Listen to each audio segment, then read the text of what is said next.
What's up, you beautiful people? Welcome to another video. So I have made millions and I have lost millions. And I can say with absolute certainty that most of the money, financial, wealth advice going around on the internet is either wrong, it's incomplete, or it's coming from people that are trying to sell you something. And I think a lot of the reason for that is because a lot of the people that are talking about how to make money, they haven't been in the game long enough to really understand the full lay of the land, the landscapes, the difference between making money and managing money, how to keep the thing, right? That's a very different game. And as somebody who's played the game, made it, and then lost the game, and lost a ton of it, and makes it back, right? Like, I have a pretty unique perspective here I want to share with you guys. And it's going to help you tremendously on your journey, regardless of if you're starting at zero. But most likely the person that this is going to serve this particular video is somebody who's starting to make money for the first time in their life. And they're like, holy crap. Like, I solved the first problem. That is, I have to figure out how to make the money. But now I have a new problem, which is like, what the fuck do I actually do? Like, how do I think about this? How do I manage this? How do I not let it completely ruin my life? So let me give you 5 lessons here that nobody else really talks about. So number 1 is that it's not about how much you make.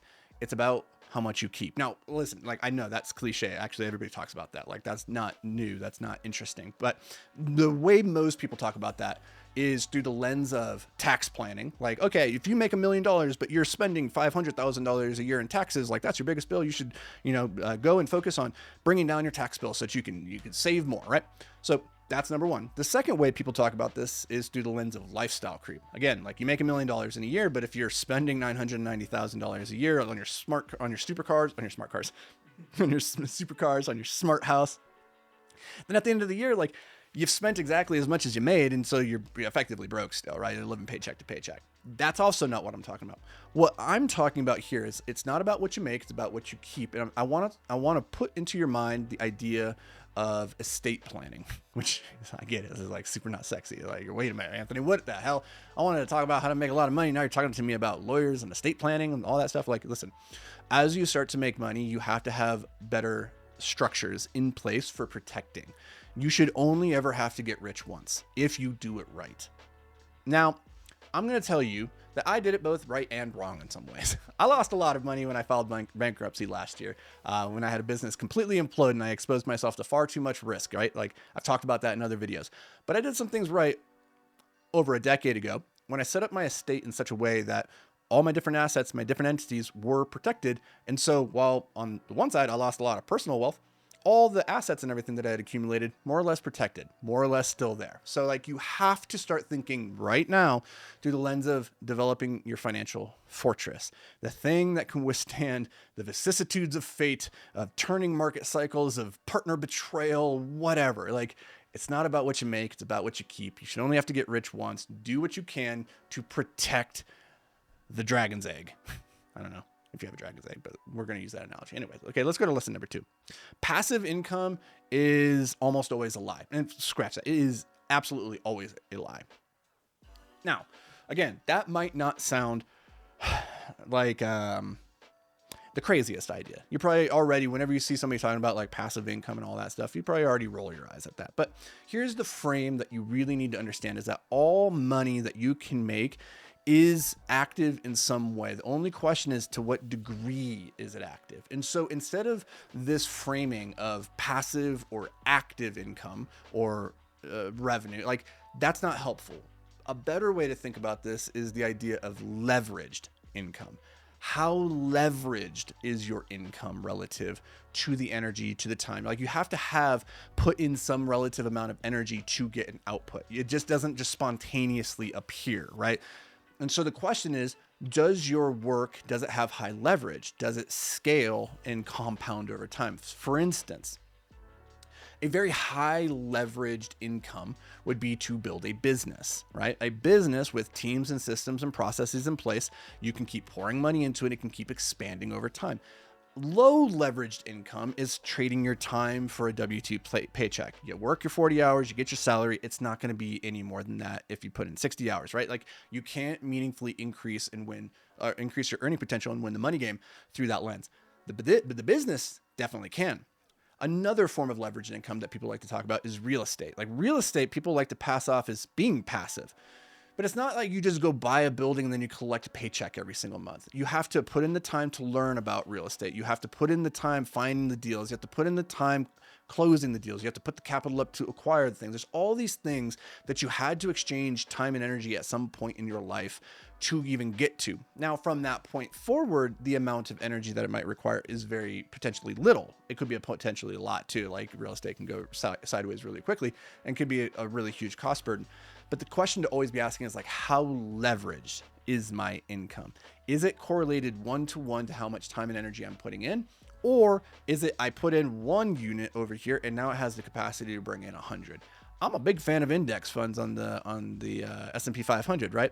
Because you just put your money in there and it's pretty leveraged at this point. Like you had to make the money to invest, but from that point forward, you don't have to do a lot. But like there is no jewel called passive income. Anybody telling you otherwise, A, is a liar, or B, and maybe both, stupid.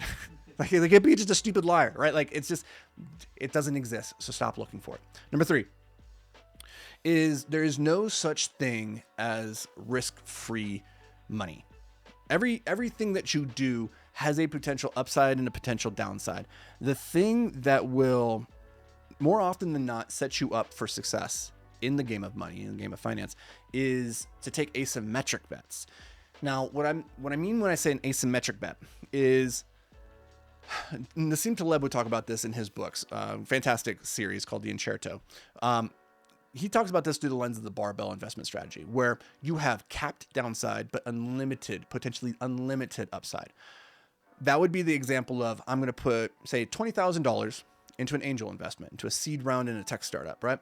I could only lose my $20,000. Huzzah. But if that company goes to $1 billion valuation over the next couple of years, that could 10,000x, right? Like my investment could go mega hockey stick. Awesome. That's the right type of barbell risk. Unfortunately, the type of risk most people are taking is they have capped upside and unlimited downside. So this is like, I'm calling myself out on this one. I had a real estate portfolio valued at about $100 million at its peak. And that was not an asymmetric bet, because real estate, you put your money in and it can never go hockey stick. You always know what you're getting out of real estate on the upside, because markets only ever appreciate so much within a period of time. You can only do so much to increase the valuation, to increase the profitability, the cash flow of the asset. Like it's capped. Like nobody buys $1 million building and then thinks I can sell this for 100 million next year. It doesn't happen. You might sell it for 2 million. That might be a really good outcome, but there's a capped upside. However, if you are personally guaranteeing the real estate, like I did, I personally guaranteed like $40 million worth of real estate, then guess what, guys? You can lose more than just what you put in, right? Like put in 40 million to acquire the $100 million worth of real estate, and then you take out another $40 million of debt on top of that. You don't just lose your 40 million that you put in if it goes to zero or below zero. The banks come looking at you for the other 40 million that you personally guaranteed. So you could lose a whole lot more. And I'm not saying like don't go into real estate. I'm just saying understand that everything that you do with money has some risk associated. The question then becomes, is it a risk profile that you are comfortable taking? Like for me with the real estate stuff, like honestly, I was totally comfortable with it. Like it didn't bother me. Like even now, like on the other side of having been burned by that ship, like whatever, like I'm okay with that outcome because I understand my psychology. Some people cannot even handle their stocks dropping 5% in a day, much less the idea of getting completely wiped out. That if that's you, you just need to be aware of that, because more important than how much money you make is how you make your money.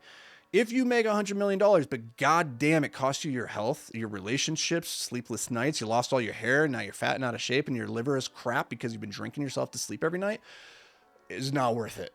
It's not worth it. So how you make your money is more important than how much you make your money. Understand the risk associated with whatever it is that you're doing. Number 4, money is jealous. It will go to whoever is paying it the most attention.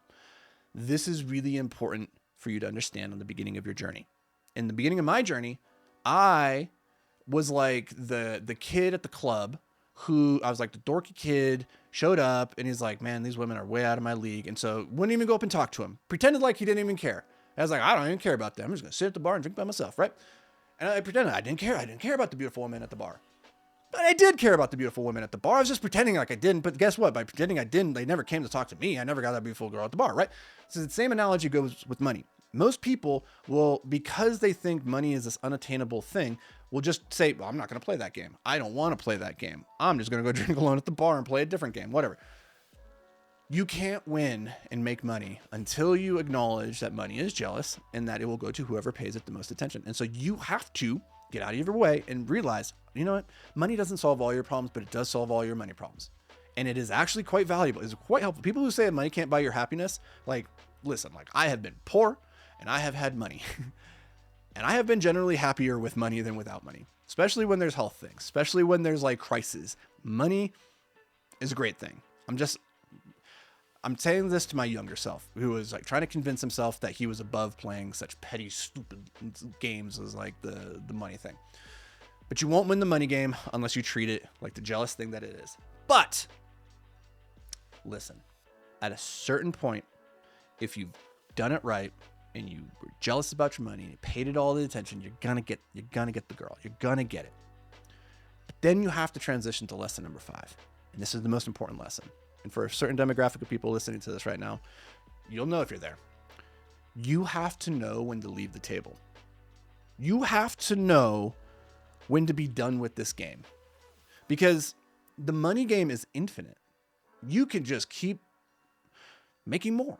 Elon Musk is worth almost $1 trillion, right? Like, there's no upside. There's no cap to how much you can make.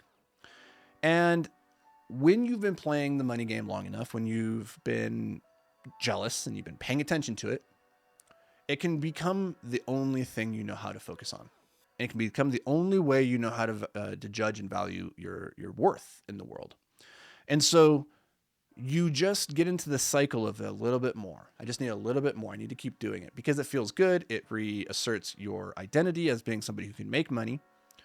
But listen, for some of you watching this right now, you have already made the last dollar you will ever spend. Think about that. You have already made the last dollar you will ever spend. You have your spending habits that are being met. You have your nest egg. You have your retirement. You have a little bit of money maybe getting kicked back to the kids in the next generation, right? You're going to die with money in the bank. That means you have already made the last dollar you will ever spend. You don't know which one it is, but you already have it. And so if you're doing things right now that you don't want to do, so that you can get more money, really take a hard look in the mirror and ask yourself, why am I doing this? Like, what's the point? What's the point of putting more numbers on the scoreboard if already I have way more points than I need to win the game? I'm gonna get to the home plate. They're gonna take all my chips anyway. And what's the difference between having 100 chips at the end or having 100,000 more chips? Like, why are you doing this if not for the love of what you're doing? Now, if what you're doing is making an impact, it's giving you an opportunity to express your mastery and to enjoy what you're doing, hells yeah, keep doing it. Keep making the money. But that's not most people. Most people aren't doing that. Most people have this number in their mind that thinks like, once I get there, it will finally be enough. But I'm telling you, enough is a mindset, not a number in the bank. And so those are 5 money lessons nobody else but Uncle Anthony will ever tell you. Well, maybe somebody else will. I don't know. But hopefully one of these resonated with you guys. If so, let me know down in the comments which one landed for you. I'd love to hear from you guys. And that's going to do it for me, guys. I'll see you in the next video.